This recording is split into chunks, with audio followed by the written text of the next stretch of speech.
Welcome to Staring at the Abyss. I'm your host, Richard Gerlach. With me, as always, is Matt Brandenburg. I was going to make a joke about painting, but in this story, I don't want to be the painter. Yeah, I was trying to think of a joke to say, and I couldn't really think of anything in regards to the story. This is a pretty serious discussion, but what are you talking about? Don't you guys always have monomania? Chiming in right there is Vitlam Mist.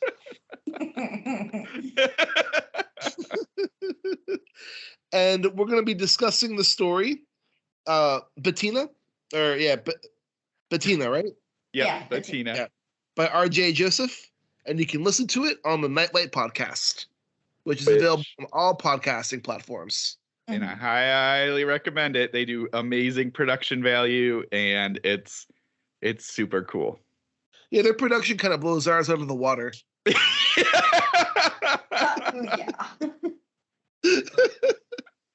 We're recording on tin cans and string, and they have an amazing studio, it sounds like.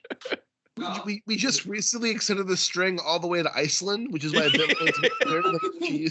used to be. You might hear some fish banging on the line. It's cool. Yeah. No, Greenland shark. Probably Greenland shark. Yeah, there you go. If you play us backwards, you'll hear the shark sending you secret messages. saying that the Cthulhu isn't real. Yeah, saying, jump into my mouth. Don't worry about my teeth. They don't eat people. We eat them. My teeth might look sharp, but really, there's only one way to find out, isn't there? Right. All you humans must go into the water. Abandon your land. All you humans must get in my belly. Get in my belly. I feel like we're getting most of the laughs right now because, like most of our recent episodes, this is a pretty serious story. Yeah. And like I was saving them up from last week, so like you're getting double action this week. Yeah, we missed you last week. Happy you're back. Thank you. It is nice. I came back from I was in Florida with super nice weather, and I come back here and we're like literally in a state of emergency because like 3/4 of our town is without power due to the ice storm. So it's been fun. Did you encounter Florida? Wait, is it the ice storm that hit LA?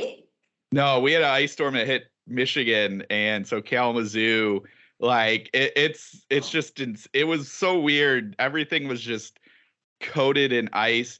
Every house, all of their trees are practically down. We have like a giant tree that's down in our yard, and my parents had to stay with me because they were without power. It was a wacky thing to come home to when it was like 80 degrees and perfect weather in Florida.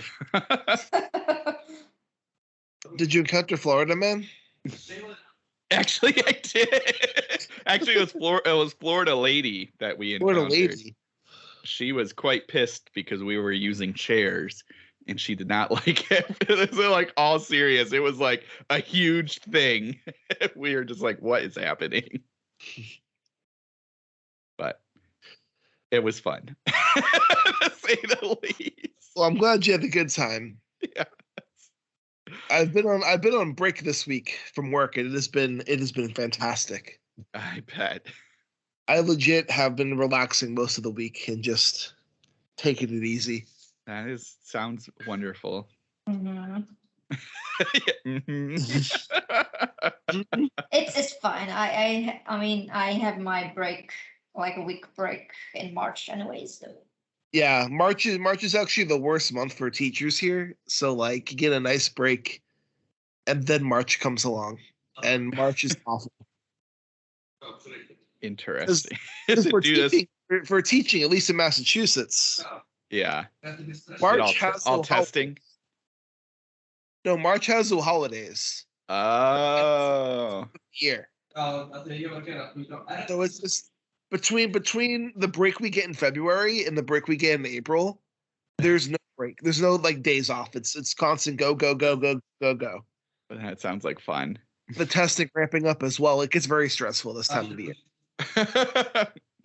Good times. But I think we should move over into some media talk. Yeah, why not? And I will say, I talked about the Outwaters last week. Yeah.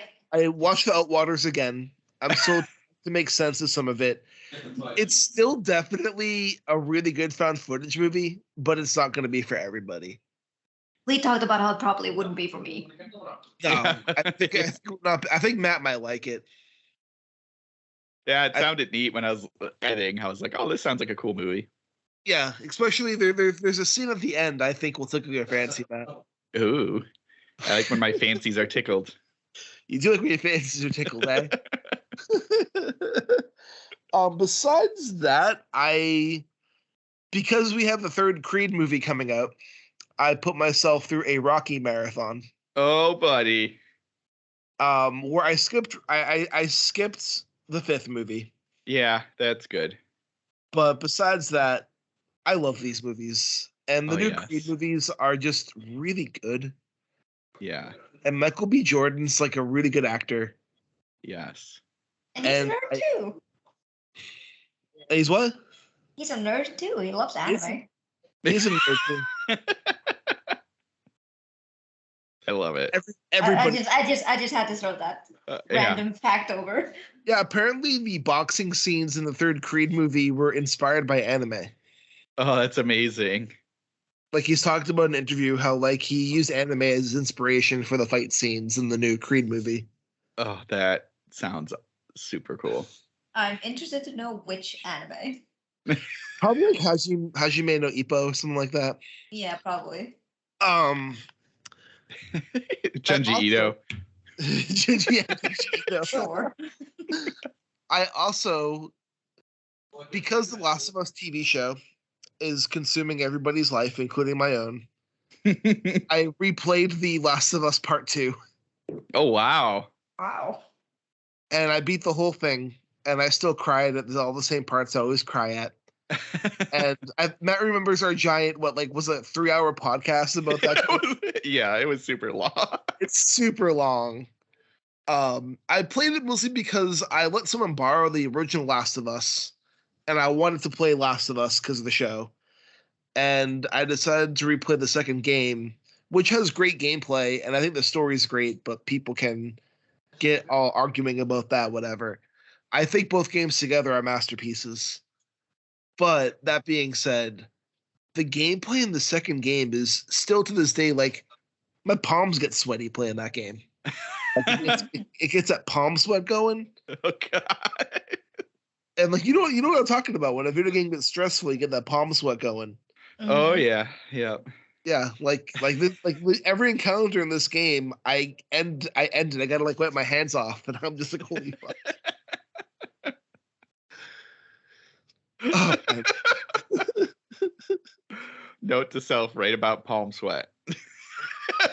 we need more people talking about palm sweat in this world. I'm trying to break the stigma. Yeah, that's right. It's a real thing. Excuse me, I had to write a lot about that. It's like Leia is like her palms are like wet the entire fucking books. Yes, you are right. You are absolutely right. See, you were on the cutting edge. Yeah. People are gonna look back. No, I just write from experience because this happens to me. Anxiety. Yep. Or just like gripping really tight. You know, you're really working the controller that is. And you're just like, oh, my hands are so sweaty. People are gonna be like, what the hell?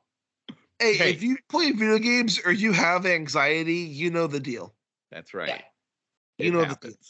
It happens. And I also ended up reading. I should say, just so our audience knows, I am still reading The Deluge. I did not finish as much as I hoped I would, because he decides to pack all the super dense chapters at the end of the book. So I read like a 30-page chapter on climate policy, and I'm like, okay, I got to go put this book down and like digest the information I just read for a little bit. But I got less than 100 pages left, so I'm finally at the finish line. Yeah. The light in the tunnel's in sight. And I honestly can't see myself giving this thing anything less than a 5 out of 5. Yeah, I'd hope so. It is easily one of the best books I've read in a very long time, and one of the densest books I've read in a very long time. And lined up next on my reading list, my reading pile, will be our read for next week's episode. But that's The Deep by River Solomon, David Diggs, William Hudson, and Jonathan Snipes. That's so awesome. It's really by River Solomon, but it's based on a song that Clipping did. And Clipping's David Diggs, William Hudson, and Jonathan Snipes. Yes. Which, I don't know, are you a Clipping fan, Matt? Yes. Oh, no? yes, absolutely. Man, I love Clipping so much. They do. They're amazing. Like, I know we talked about production earlier, but the production of the music, David Diggs is just amazing. You just like, you're waiting for him on some of these songs. You're like, man, I just want him to go a million words a minute because he can. And you're for horror fans. I mean, like, they're all just like horror songs, but he's also got a lot of commentary in there. It's just all around great. The last two albums are all like horror themed. Yeah, so highly recommend checking him out. And his wordplay is also fantastic. Yes, it's amazing. And I'll have to call out Jonathan Snipes he is an amazing musician. He's done movie soundtracks, kind of usually for like documentaries and stuff like that, but he does some just amazing work, and the sounds he can kind of make. There's this one I have it. There's a movie out about, or like it's a documentary out about this, like one of the like sickest punk bands, and it's not what's his name that cuts himself and pees and all that stuff. It's not that guy. G.G. Allen? Yeah, it's not G.G. Allen. It's this other group, and I can't remember who they are, but like the lead singer wears this weird black ski mask, not like any, not like Masked Intruder or Voodoo Glow Skulls. It's like this weird mask, and like anyway, he has a score to that biography and or documentary, and it's just I still listen to it because he does just these weird like things that you can just. Anyway, he is great. So check out Clipping, check out Jonathan Snipes. I'm on it. And like I'm excited to read The Deep. I think it'll be a change of pace for the podcast. But have you heard the song, Matt? I don't think I have. I mean, I know you linked it, but I haven't listened to it yet. It's like 6 minutes long. Cool. It's kind of weird. It's even weird for Clipping standards. Yeah. But it's interesting. So we'll see. I'm excited for a discussion about the book and possibly the song. Sweet. And because, we always have to have Anime Corner. I finished Dandadan Volume 2 by Yukinobu Tatsu. And Dandadan, so like a lot of people will talk about Chainsaw Man. And I love Chainsaw Man. We know this. This is more bonkers than Chainsaw Man. Oh, God. This is like Chainsaw Man if it went even more off the rails, is Dandadan. It follows it's about two high school kids. One is a nerdy boy who believes in aliens and believes that ghosts are foolish to believe in, and a girl who's the granddaughter of a psychic who believes that aliens are stupid and that the paranormal is real. Oh, that's right. Okay. And I think I talked about this before a while ago. They finally released Volume 2. They make a pact together where it turns out both are real, and both characters get these supernatural abilities from their encounters. This one goes further, where the character who's possessed the main boy, Okarun, she is a Japanese spirit called Turbo Granny, which is actually a real, not the official name, but the real Japanese spirit about this older woman who is always running in like the spirit world. And she can run really fast. So she gives him the power to run really fast. And then the other character can fight with her mind. And each chapter, each arc is like, hey, if you thought the last arc was crazy, let's like make this 10 times crazier. Oh, you thought that was crazy? Let's up the ante even more. Like, I know later on in the manga they fight Loch Ness Monster. Yes. There's monsters in this that are like huge, and all the fights are awesome. Like, if you read manga for the fights, Dandadan is like one of the best fighting mangas out there. The fights are fantastic. It has a nice printable element. The humor is intact. It's very funny. And the artwork is also great. And the author worked as an assistant on Chainsaw Man and also worked as an assistant on Hell's Paradise. So you recognize a little bit of both of those mangas kind of come and bleed into this one a little bit. And it is just bonkers fun. I love it. But besides that, I've really just been trying to finish the Deluge. But Matt, what about you? Yes. Well, first, just to go back a little bit, because I had to look it up. It's called El Duce Tapes, and it's about a 90s metal shock rock band that had apparently the most offensive lyrics and were denounced on the floor of the U.S. Senate. So anyway, that's that. Wait, what? That Jonathan Snipes score I was talking about.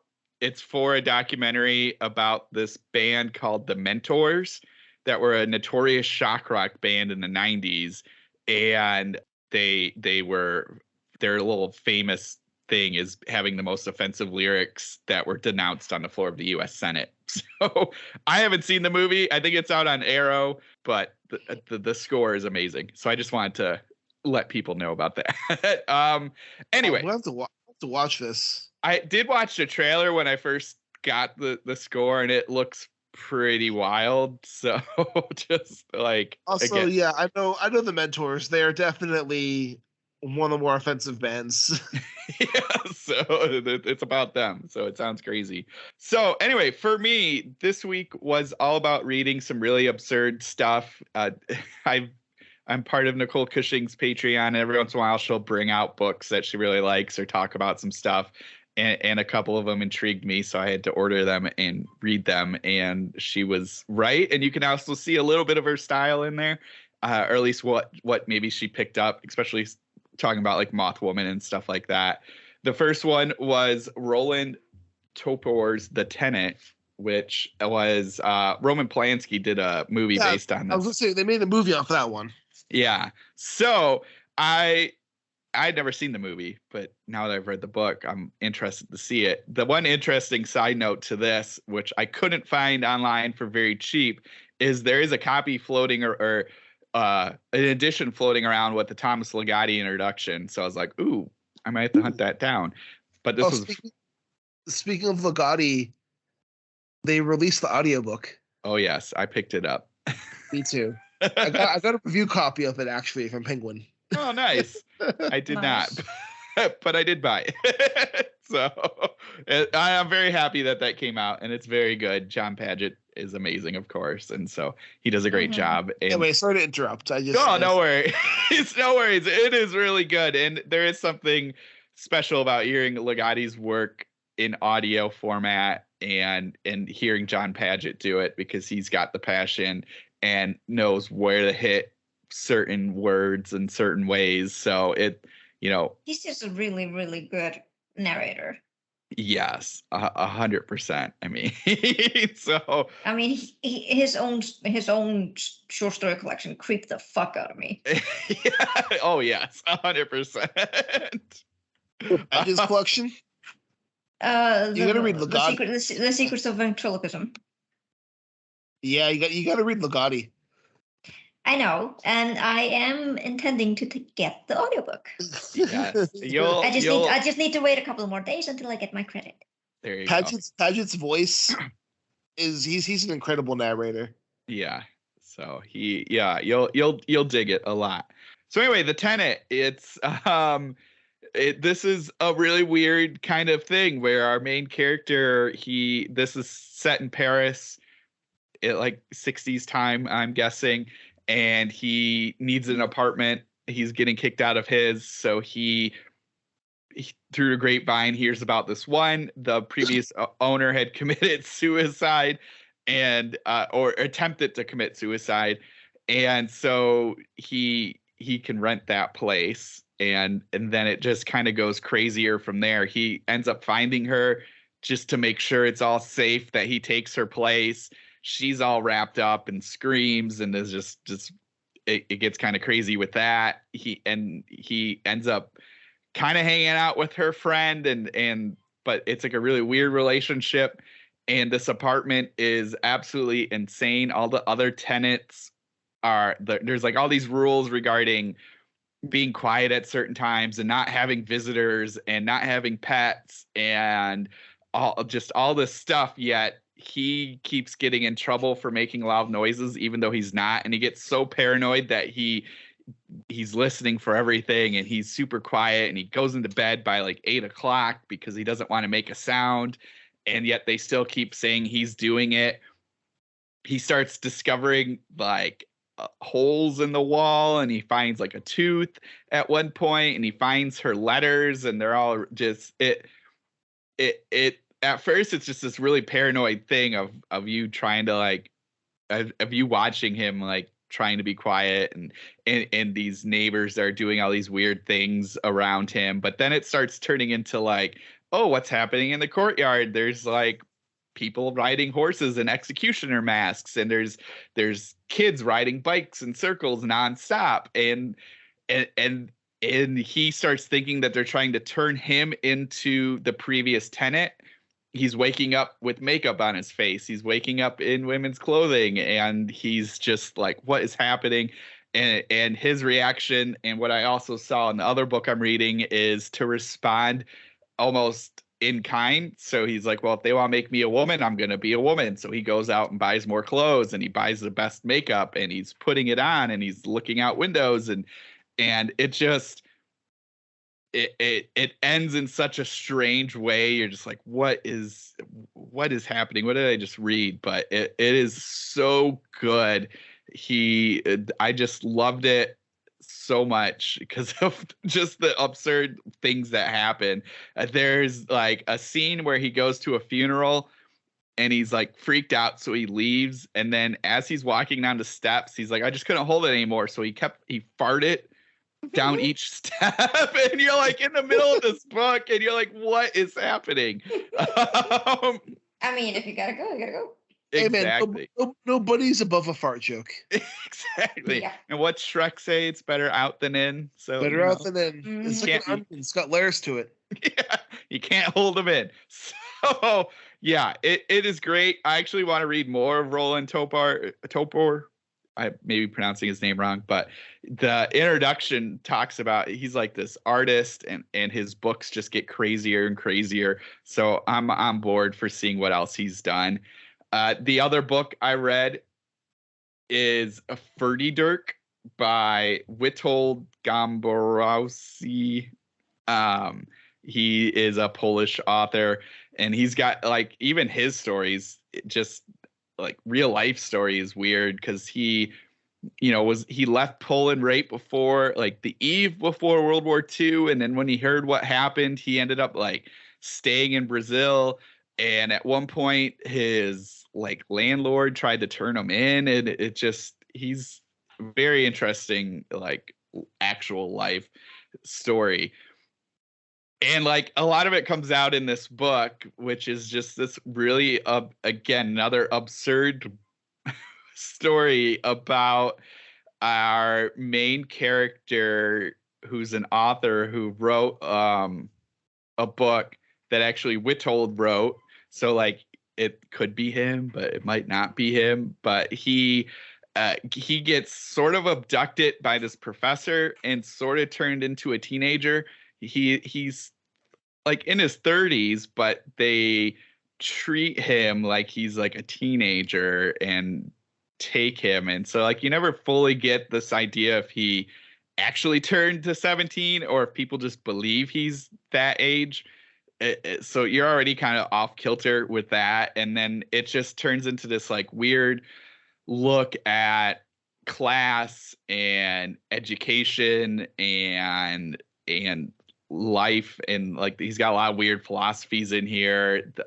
His overall philosophy in this book is like being immature. He's like, there's not enough people in the world being immature. Again, this was written a long time ago, because right now we have a lot of immature people in the world. But like his response of like responding to maturity with immaturity, I think it was a little bit of his commentary on like literary fiction and literary authors trying to be all super fancy and smart and all this stuff. And he's like, that's silly. We should just be immature and wacky. And so that's what this book deals with. All this just wacky nonsense, people making like there's a competition at one point to make faces at each other, and if you make like the hardest face, you win this competition, but the problem is your face changes into that face.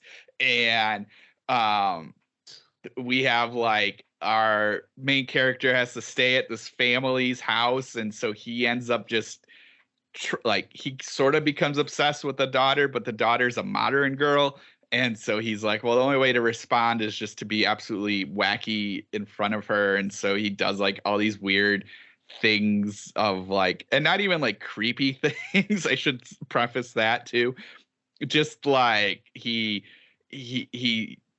acts like a kid, even though he's not a kid. And he just tries to show her modernness is just for show. And it's bizarre. I can't even describe all of it. It's the best way is it's like an adult Alice in Wonderland. And it ends with a giant ass replacing the sun and a sunrise, but instead of the sun, it's literally two butt cheeks that rise up and rainbows shoot out of them. So that is Ferdydurke, which in Polish means nothing and is just a nonsense word. So, and it again, like if you like Nicole Cushing, if you like kind of these more weird absurdist authors, these are two that I would kind of helped bring it along to the modern age. So definitely recommend these. That's it for me. And Villamay, what about you? I have not been doing a lot of media consuming as I did last week, but I am listening to a podcast that is called Bridgewater. Oh, is that about Bridgewater Triangle? Yes. Haha, I have a story about that. And it's produced by Aaron Mahnke, who does the podcast Lore. Yes. Which is one of my favorites. And but this is more like an audio drama. Huh. Ooh. And it has actual really good actors in it. It has Misha Collins. Oh, really? Castiel from Supernatural. Oh my goodness. And Alan Tudyk. What? Yeah. It centers around Professor Jeremy Bradshaw, who Misha Collins plays, and he's a professor of folklore at the local college, which is in Bridgewater. And when he was little, his father disappeared, like in one of these triangle incidents, because there have been a lot of disappearances around that area, and also there's a lot of weird things happening. So after his father disappeared, thinking that a cult had killed him and dumped the body somewhere, he's kind of like dedicated his life researching this folklore and just everything around Bridgewater. And then it kind of like everything weird starts to happen around the time when the story begins. And he kind of gets like new information about what really happened, and it wasn't a cult, and these strange happenings are actually happening again. They seem to happen like at an interval, like 40 years each. There has to be like passes, like 40 years passes, and then something happens, and there's like a rest period, and then again after 40 years something similar happens again. And my cat is trying to get some attention.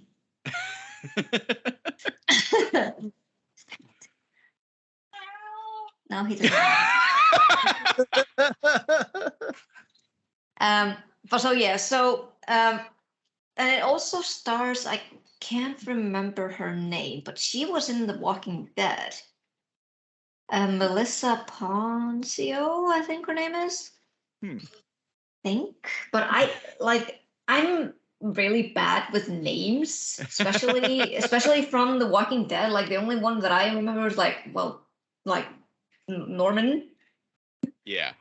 Yeah, like Norman Reedus. I'm like, yeah, I know him. And Lincoln, I know him. Yeah. And Jeffrey Dean Morgan. There we go. Yeah. But the other one, can't remember her name. Huh. I don't know. I actually only watched the first season, so I would not be able to help you at all. Yeah. I quit Walking Dead around season 3. Melissa. No. I can't remember, but when when Aaron Mahnke is advertising, he says her name and he's like, "She was from Walking Dead." And I'm like, the only Melissa that I remember from Walking Dead was Melissa McBride. It's still pretty cool. Yeah, so like they have a unique cast. How long has this been going on? I think it just started not this year, but last year. Like there's like it's still the show is still happening. Like they have started season 2, what they say, but it's still like in a linear episode. So it's like you always get like a new episode. I think every 2 weeks, I think.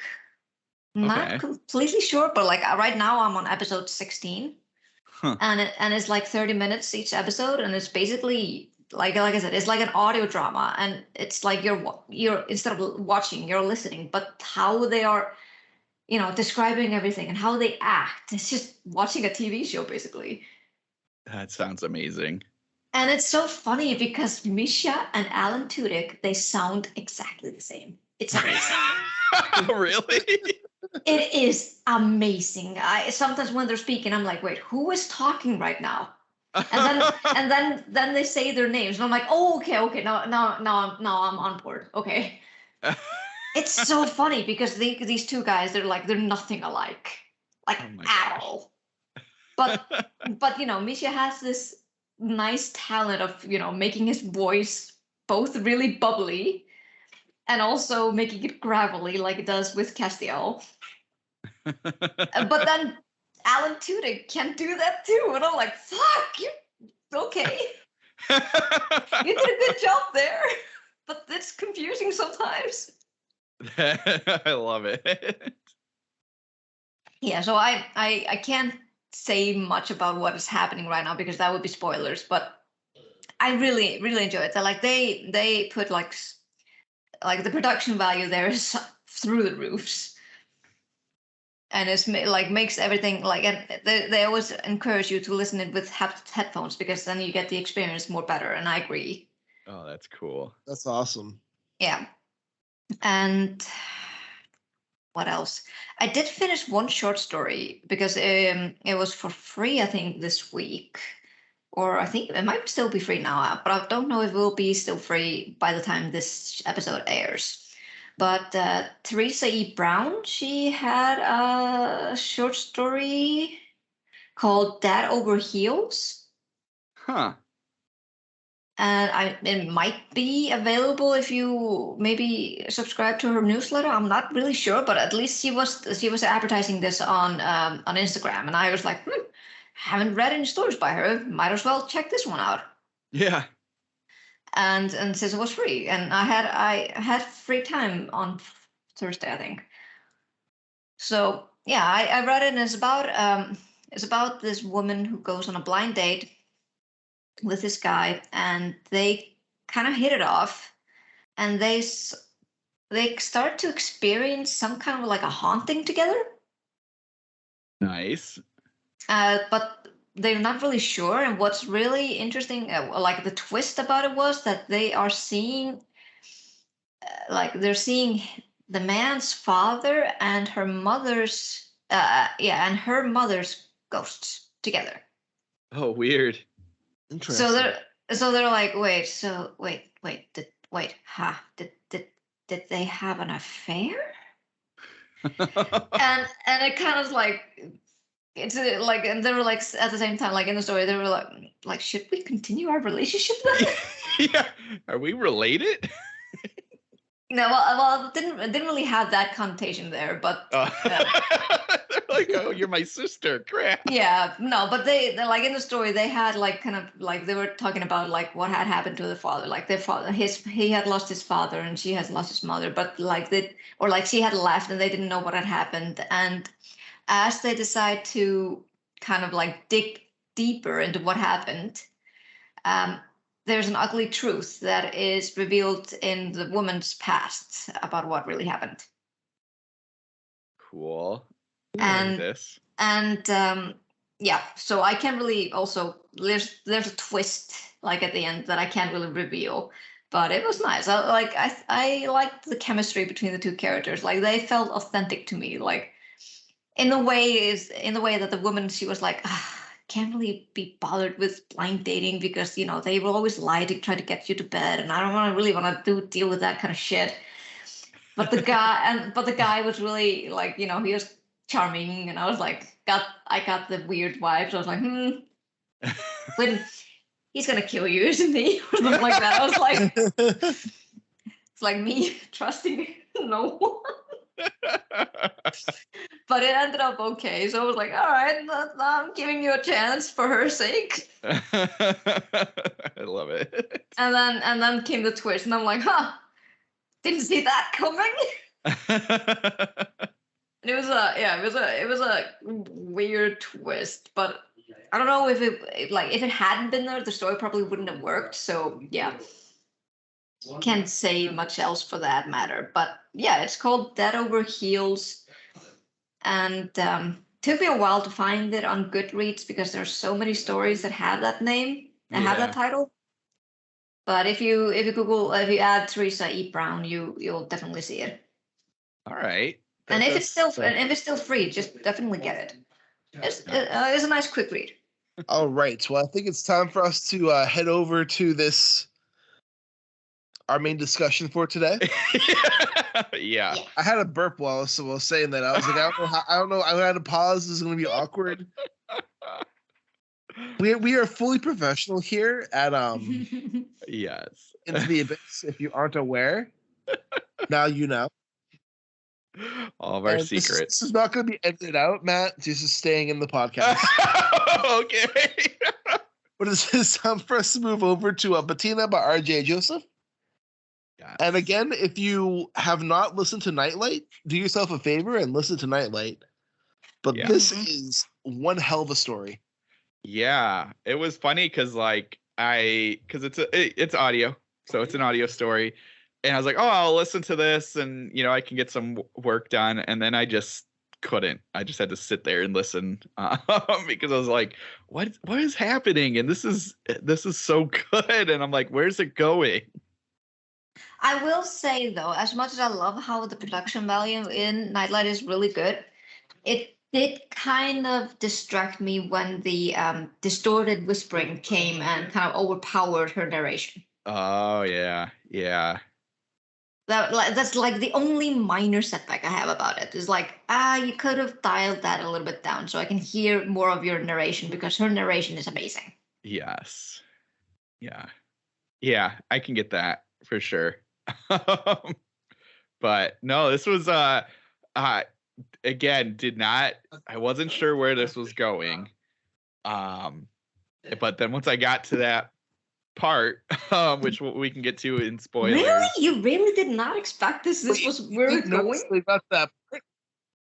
Yeah, like I didn't think it was gonna do. I didn't think they were gonna do what they ended up doing. I don't know where I thought it was gonna go, but I wasn't thinking it was gonna be that. You read more books than I, but I went that direction immediately. I was like, the direction was kind of like, oh, okay. Like I thought it was gonna go in like some weird supernatural area, and like I thought we were gonna find out that Edward was doing something different. So like in my head, when I started, I guess we can get into what this is. So Bettina is going to get married to her cousin Edward. This is set during probably 1700s, 1800s, early 1800s. So Yeah, it's incest, if you know what I mean. Nobody. It's I think it happens like doesn't it happen like shortly after the Civil Rights War or I was the Civil War. I mean, it seemed like it took place in the 1800s, but like slaves were still around. Edward had slaves. There were plantations. Plantations and everything like that, and so it was yeah, and it didn't. We should also like note that Bettina came from a family of Black people who were also plantation and slave owners. Yeah. Which is fucked up. Yeah. And Bettina shares that same value. Yeah.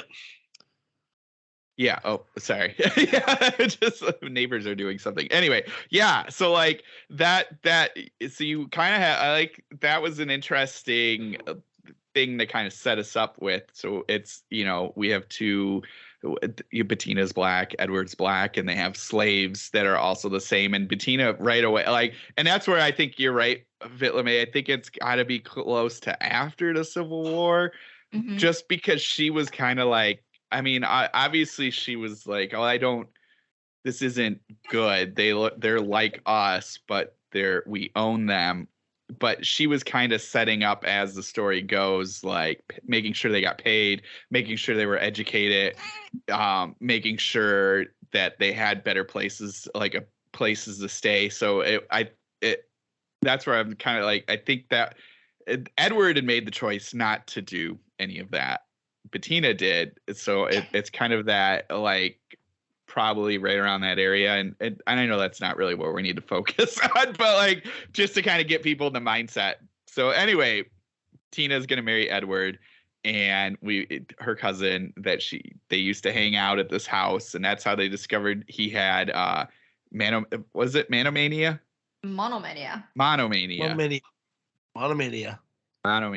And so like he gets extremely focused on stuff, and as the story goes, we find out he's really obsessed with human appendages. And yeah, like it's not just human appendages. It was just every appendages. There is a horrific description of what he did to the cat. Yeah, which, warning for listeners, there is a horrible description of that in this too. I mean, all of this should probably just be forewarned that there are descriptions of removals, but yeah, the cat one is in there too, so be ready. The descriptions of removals, we should say. Yeah, and like I like the way she set it up, because like you kind of get this intro of just this nervousness Bettina's going through, and she doesn't want to get married, and it's so all around already bad. And then she get horse-drawn carriage, takes her to the plantation, and she sees the staff, and she's like, well, we know Edward's still doing his thing, because the staff people are missing legs and they're missing hands and just and breasts, and just all of them are horrified of Edward, and you're like, oh crap, what is happening? So that like, I love that it gets us into where it is, but you don't know what is gonna happen. And so you kind of get into just this. They're not married yet, but she's staying at his estate or plantation, and it's like a really tough first dinner. He's very like kind of weird on things, and she gets one of the slaves to stay with her in her room, because they have separate rooms, because she is not about she is a lady. She is a lady.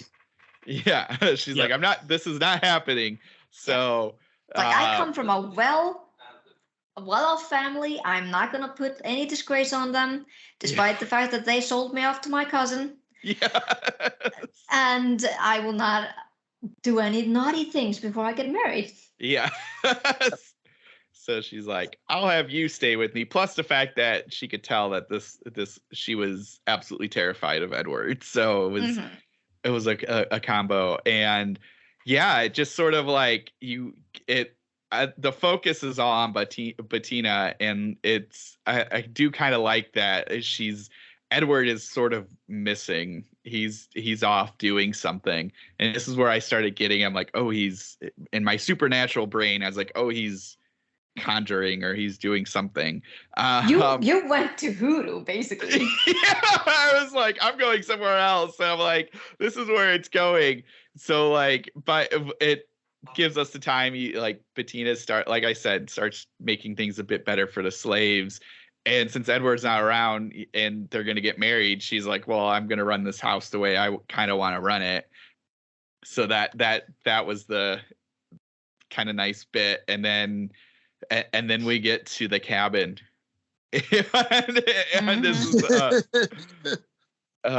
something. And I guess I should say, even before the cabin, every once in a while when Edward show up, she would describe like how basically he's being a man and he's checking her out, and she's like, not today, sir. Satan?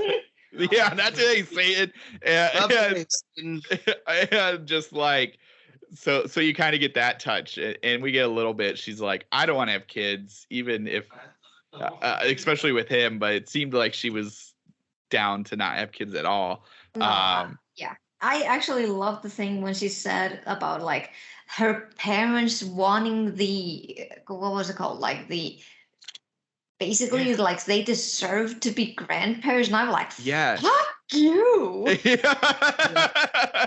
And she was like, I'm not going to give them that. Fuck that. And I'm like, yeah, bitch. Yeah. Yeah, I like totally that. On board with her. I was like, yeah, you get the feeling. Yeah, you know this. Yeah. Oh yeah, no, that was perfect. But it's because it captures the feeling of like what child-free people have to deal with. Yeah, it's like the parents they expect grandchildren. I'm like, okay then. Yeah, keep expecting. Mm-hmm. Or like, okay, then just adopt one. Right. Oh yeah. No, totally. Yeah. So I like that, and I liked even it was cool that we're getting this kind of a little bit of a like I don't want to say modern, because people were thinking about that stuff back then, but you kind of get that touch of like, I'm my own person. Yeah. I don't like that we have these slaves, so I'm gonna make it better for them. And two, like, yeah, you don't need a grandkid. I don't need to have kids with this cousin. I'm my own person. Like, yeah. I make choices. It's like she says, like, I'm not a breed. Yeah. I'm not a stock that breeds people. I'm like, no, I'm not that. Fuck that. Yeah. But I also like how she knows she has to play the game. Mm-hmm. Yeah. She's waiting for the nuptials. Yes. And she's like waiting, and even through the story, it's even mentioned the nuptials. It's like, oh, like she has something planned, which I did not pick up. Well, the thing is, I think it like with the nuptials thing and how she had planned it went two ways basically. It's like how your mind went through. On one hand, when you were thinking like, okay, she's doing the nuptial things and she had all these plans with the slaves and everything. One way of thinking it is like she immediately, as soon as she got married, she probably get divorced and get half of the estate or something like that. And she would use that to help freeing the slaves and everything. And then you get the part where me and Rich went. Yeah. As soon as that was going, I was like, oh, I know where. Honestly, I thought she was going to kill him. Yeah. In some ways, this is worse than that. But he was also such a terrible person that I don't really feel bad that this happened to him. Yeah. No, but the thing, I think, and that's probably because I love revenge stories, and I feel that because it's more like implied of what he did. You know, we're shown these evidence of what he has done. But I am like, this is just my opinion, but I would have loved to see that. I wouldn't like to see that in action, but I would have seen more like a visual evidence of him seeing it, just to get this justification of what he got deserved in the end. And that's kind of where I think I was and why I went the one route, because because it's interesting that she described the cat situation. Mm-hmm. So like that gave us an idea of like, okay, this is what this guy's capable of, and obviously seeing the like sort of aftermath of the slaves. But yeah, at the same time, I was thinking that too, because the way it was described kind of at the beginning of his, and I'm gonna say it wrong again. It's monomania. Though, like it was just described on like of having an obsession, but like it was in like obviously the human appendage thing was, or the appendage thing was kind of in there, but like it was almost described as like he found his own, like he would find different obsessions and then be obsessed with it. So that's where I was kind of when we got to it, and to go with what you're saying is like, yeah, I think to see that it still was a current obsession, even if we didn't see it in action with a human, seeing even just the aftermath of like, oh, there was blood all over the floor, and there was one of them couldn't help bring food to the table or whatever, that because when we did get to that end, I was like, oh well, wait, I guess he's still obsessed with doing this. And like, so that I agree. I guess more of that rambling is I agree with what you're saying. Because like, yeah, so I guess right before we get to the spoiler talk, is like she finds this cabin, which is new from when she wasn't there last, and inside it's just all these. So this will be my question for you guys, because I wasn't 100% certain in my notes. I even put a question mark, but like she finds all these paintings of human shapes but missing limbs and big X's on limbs and stuff like that. But like, was the canvas human flesh? No, I think they were just drawings. Okay. Yeah, I think it was just drawings too. I mean, if it was human flesh, I wouldn't be surprised. But yeah, because there was some line. I wouldn't have been surprised either, but I think RJ probably would have described it a little bit in more detail if it had been flesh.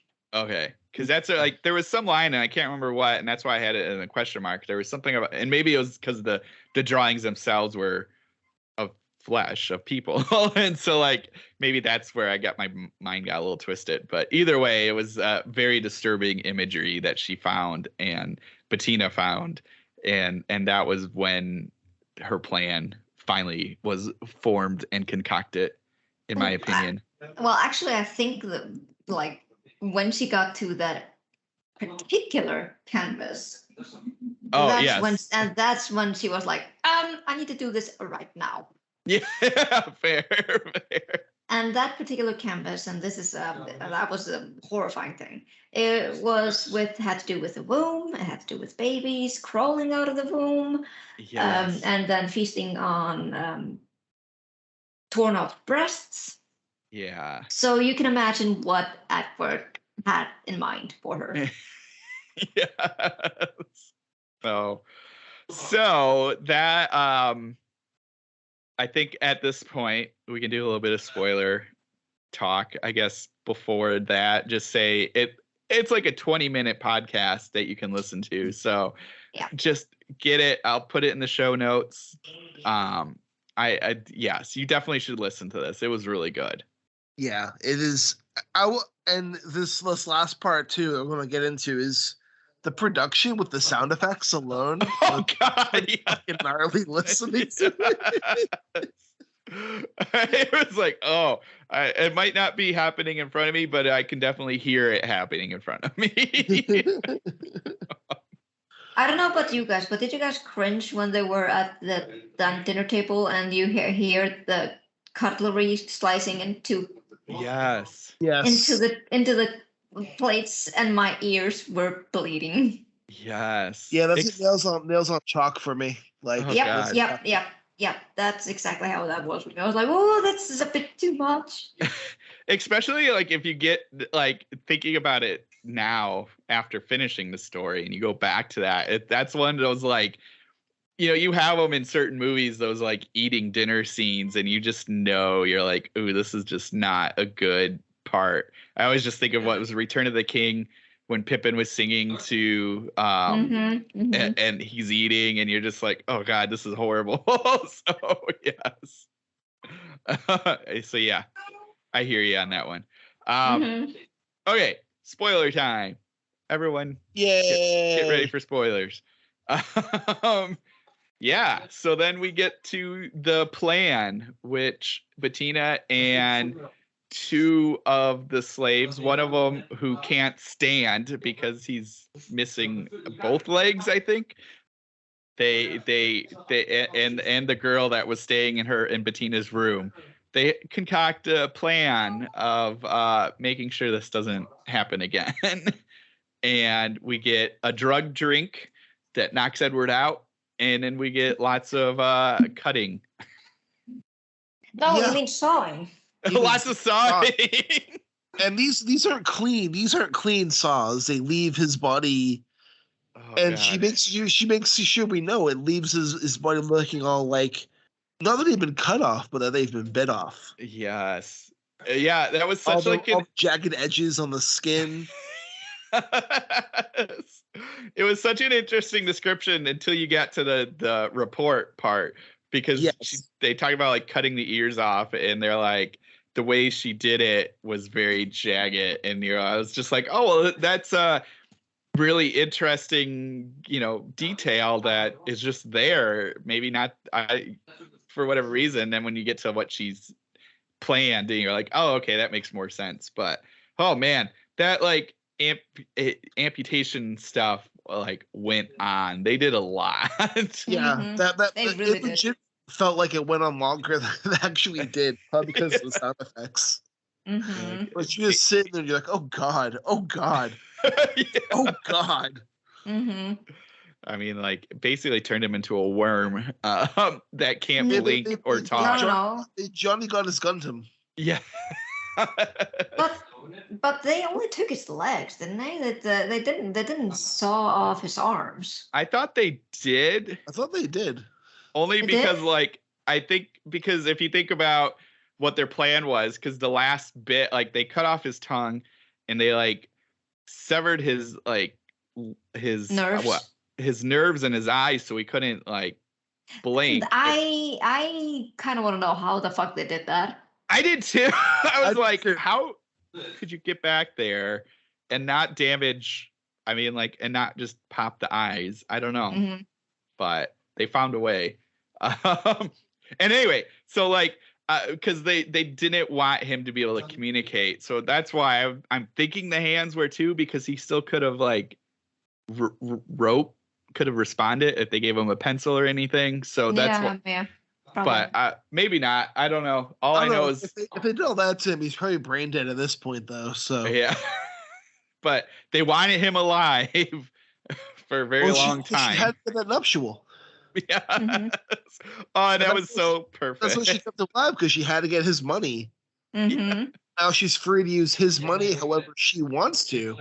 She's gained her free independence from him, her own way, which is a very brutal and very ugly.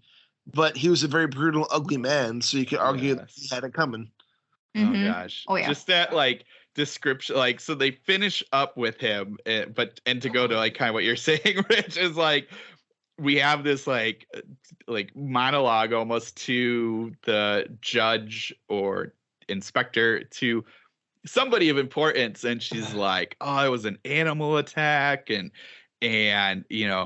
he's still alive, and of course I'm still gonna marry him, because why? Like, I'm not. How dare you think I would leave him? Yes, yeah, which I just love. Him. He's like, how dare you think of these things? And I'm gonna marry him, and it really sucks that we can't have kids anymore. Yeah. But I will make it my sole purpose to take care of him. Yes, and I'll take care of the house, everything. This was the second. Didn't they cut off his dick as well? Yeah, yeah, they did. Yeah, just the second piece of fiction I engaged with this week that involved with removing somebody's penis. I don't know how I feel about that. Like, in all honesty, like, I don't know how I feel about that. Okay. Oh my gosh, that's so funny. But yeah, they both had jagged edges too. Now that I think yes. Oh my gosh. And like, he stayed alive for a very long time. And you know what? She was able to use his money to do good things. Exactly. I mean, like, and I love that ending of like, I freed all the slaves and they could work if they wanted to. They would get great wages, but they didn't have to. And he got to watch it all. I made sure he saw everything, which is just like that imagery of like I just trying to picture of him like in like a little chair, just this like stump of a body, like getting wheeled around, watching all of this, and like just people just seeing it. It's just there. It's just like, oh God. So, very awesome story. I loved it so much. I didn't read more of her stuff. The ending was so good. Yeah. I didn't read more of her stuff. I've heard nothing but good things, and this was a great story. Definitely. She just She just got nominated. StokerCon. Yeah. So yeah. She put a short fiction collection out last year. Yes. So definitely, I think people need to read her more. But this was a good one. It was a good one. And we have one more for Black History Month because we started off this month on a Junji Ito story. We wanted to make sure we were able to crank out one more. So next week, you're going to be getting a discussion of The Deep by River Solomon based on the Clipping song. Yes. And this is going to be an interesting read, I think. Definitely. But, Vitlame, where can listeners get in touch with you? They can find me lurking on Twitter at VitlameS. And Matt? I am on Twitter too at BradenbergDM. And I am on Twitter as well at Rudy53088. And be sure to give Abyss a follow with @IntoStaring. This is Richard Gerlach saying, keep staring. Don't make fun of my robot voice.